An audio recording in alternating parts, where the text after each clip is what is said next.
Intelligence is as intelligence does. It is known by its product, not by its process. Who cares how a machine gets to its conclusions? After all, who knows how we humans get to ours? To deny that this is intelligence is to simply arbitrarily define artificial intelligence out of existence by semantic trick. The trick is to say, if machines don't do it the way we humans do, it ain't the real thing. In 2023, you might think this was talking about ChatGPT, but it's not.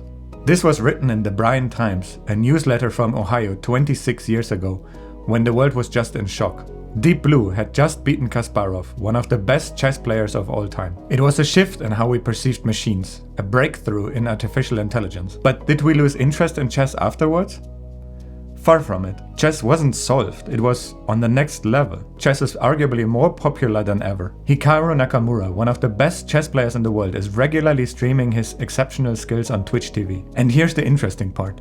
We don't come together and watch computers play each other, even though they play at a level far beyond human capability. No, we watch Magnus beat Hikaru or Fabiano beat Jan. We watch humans play humans. When moderators are yelling out of excitement or are silent in disbelief, we move to the edge of our chairs. It's exciting. We can feel their emotions when they move a piece on the board. I think because we're interested in people, in their stories, we can relate to their mistakes, and sometimes we witness their raw and unfiltered emotion when they leave a chessboard in rage of a loss.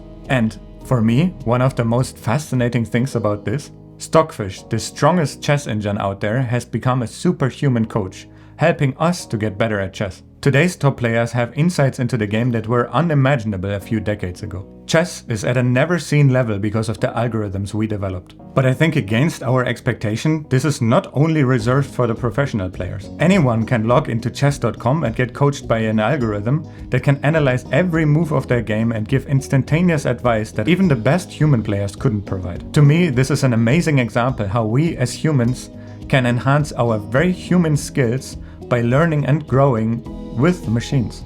I realize that this video makes me look like a huge chess nerd, but I can barely set up a board properly. This example just fascinates me as a proof that we humans can integrate such technologies into our life and don't feel threatened about our jobs. So, do we need artists, musicians, writers, or programmers in the future? Well, 26 years after we invented machines that outplay us at chess, the only thing I can say is, we still need chess players.